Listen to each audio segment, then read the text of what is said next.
கூட்டுப்பண்ணை நண்பர்களுக்கு வணக்கம். இது நம்ம கூட்டுப்பண்ணையில் புஞ்சை கட்டமைப்புக்காக ஏற்படுத்தப்பட்ட இடம். வரப்பு உயர்த்தினதில் மாற்றம் இல்லை. வரப்பு உயர்த்தி நஞ்சை நிலங்கிற பேரில் இதை இருந்த நிலத்தை நம்ம என்ன செய்யணும், வெப்பாத்தி குழி எடுத்து இதை புஞ்சையாக மாற்றணும் அப்படிங்கிற முயற்சியில் இதை செஞ்சுருக்கிறோம். வெப்பாத்தி குழியை மனிதர்களால் எடுக்க முடியாது, பெரும் செலவாகும்னு ஜேசிபி வச்சு எடுத்தோம். இப்போ இடையில பெய்த மழையில் இந்த வெப்பாத்தி குழியெல்லாம் தண்ணி நிற்க ஆரம்பிச்சிது. சரிங்களா? அப்போ வெப்பாத்தி குழி என்ன ஆகும், நீர் வெப்பம் இடையில இந்த பகுதியிலலாம் குடி இல்லாத பகுதியில் வெப்பம் வெளியில் போனாலும் அங்கே நீர் இறங்கிட்டுருக்கும் இல்லைங்களா? குடி வழியாக நீர் இறங்கிட்டுருக்கும். பாக்கி இடத்துலலாம் வெப்பமாக தான் இருக்குது, தரை காஞ்சிருக்குது. இந்த நீர் இறங்கினதுலேயும் சில குழிகளில் பார்த்திங்கன்னா இந்த குழி சுத்தம் பண்ண குழியா? இந்த குழி சுத்தம் பண்ணிட்டீங்களோ? ஆனால் இதில் தண்ணி இல்லை, கொஞ்சம் தான் இருக்குது. இதில் பார்த்திங்கன்னா கொஞ்சம் தான் தண்ணி இருக்குது. அந்த குழியில் பார்த்திங்கன்னா தண்ணி நிறையா இருந்தது இப்போ காட்டின குழியில் இல்லைங்களா? இப்போ இதில் பாருங்கள், இது ஜேசிபியே எடுத்தது தான். சில குழிகளில் நீர் உறிஞ்சிட்டுனா எவ்வளோ அடி, 3 அடிக்கும் கீழே. இதில் பாருங்கள், கிட்டத்தட்ட 2 அடி 2.5 அடிக்கு தண்ணி நிற்கிது. 3 அடி ஆழத்துக்கு மேலே குழி எடுத்தது. இதில் 2 அடி 2.5 அடிக்கு மேலே தண்ணி நிற்கிது. ஒரு அரை அடி தான் இதில் இருக்குது. சில குழிகள் நீரை உறிஞ்சிருக்குது இயற்கையாகவே.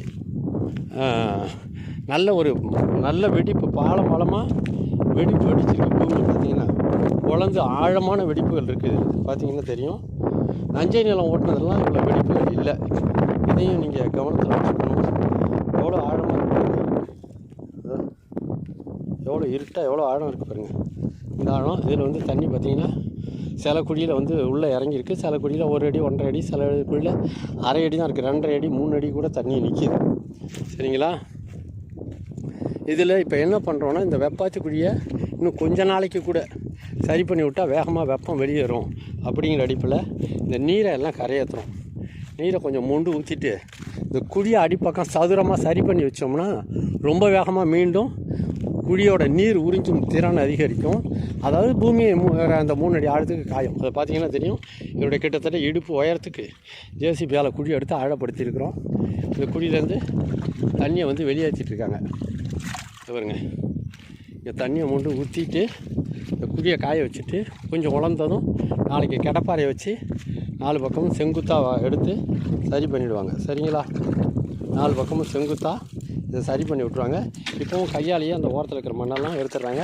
இது 2 ஆளுக்கான செலவு கொஞ்சம் அதிகப்படியாக தெரிஞ்சாலுமே கூட இந்த வேலை மிக உயர்வான வேலை. ஏன்னா இன்னும் 1 மாதத்துக்கு பல டன்னு நீரை வேகமாக இது உறிஞ்சறதுக்கான வேலை. இது வேலையை இந்த குழி செய்யும். வெப்பாத்தி குழிங்கிறது இந்த இடத்துல ஒன்று சொல்ல விரும்புகிறேன்.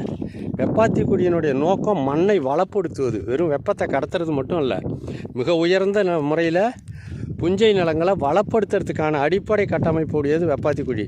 அது வெப்பத்தை மட்டும் கடத்தும், நீரை மட்டும் உள்ளே வாங்கும் அப்படிங்கிற ஒரு புரிதலிருந்து இன்னும் கொஞ்சம் மேம்பட்ட புரிதலாக நம்ம புரிஞ்சிக்க வேண்டியது என்னென்னா, புஞ்சை நிலத்துக்கு கீழே நுண்ணுயிர்களை கட்டமைப்பதோ, அந்த மண்ணை மிக உயர்வான முறையில் காய வச்சு நிறைய நுண்சத்துக்களை உற்பத்தி செய்வதோ வெப்பாத்தி குழியின் பங்கு. சரியா? உயிர் சூழலை உருவாக்குவது. அதனால் உயிர்களுக்கு வேண்டிய எல்லா விதமான சத்து பொருட்களும் இல்லாமல் ஒரு தாவரம் செழிப்பாக வளர முடியாது இல்லையா? வெப்பாத்தி குழி எடுக்கிறது மூலமாக புஞ்சை நிலத்தில் தென்னையோ மற்ற பயிர்களோ செழிப்பாக வளருதுன்னா அதுக்கு வேண்டிய சத்துக்களை உள்ளடக்கியது. எப்படி மழை நீர் மழை பொழிஞ்சால் அருகம்புல்லும் செழிப்பாக வளருது, ஆலமரமும் செழிப்பாக வளருது, சீமைக்கருவாலும் செழிப்பாக வளருது. அப்படின்னா எல்லாத்துக்கும் வேண்டிய ஒவ்வொன்றுக்கும் வேண்டிய நுண்ணூட்டம் பேரூட்டம்லாம் தனித்தனியாக பார்த்து போடுறதில்ல. நம்ம தான் தக்காளி செடிக்கு என்ன போடணும், நெல்லுக்கு என்ன போடணும், பயிர்களுக்கு என்ன போடணும், என்ன அடிக்கணும்னு படித்து பார்த்துட்டு நம்ம செஞ்சிட்ருக்கோம். ஆனால் மழை பொழிஞ்சால் எல்லா தாவரங்களுமே செழிப்பாக வளருது, ஒரு தாய்ப்பால் போல். சரியா? அது எல்லா சத்துக்களையும் உள்ளடக்கியது. அதுபோல் வெப்பாத்தி குழி என்பது புஞ்சை நிலத்தை மிக உயர்வான முறையில் கட்டமைப்பதற்கான, வளப்படுத்துவதற்கான கட்டமைப்புகளை உடையது அப்படிங்கிறத நம்ம புரிஞ்சுக்கணும். சரியா? இந்த கூட்டுப்பண்ணையில் இந்த வெப்பாத்தி குழியை சீரமைக்கிற வேலை இந்த 5 ஏக்கரில் மட்டுமே நடக்குது. ஏற்கனவே 2-3 ஏக்கர் பண்ணியாச்சு. ஒரு ஏக்கர் 2 ஏக்கர் தான் இருக்குது. அதையும் இப்போ பண்ணிடுவாங்க. சரியா? இன்றைக்கி நாளைக்குள்ளே இந்த வேலையை முடிஞ்சிடும். மீண்டும் வெப்பாத்தி குழி இன்னும் ஒரு 2 மாதத்துக்கு செயல்படும். அதுக்கப்புறம் தான் நம்ம இந்த வெப்பாத்தி குழியை மூடுவோம். சரியா? தொடர்ந்து பதிவில் சந்திப்போம். நன்றி, வணக்கம்.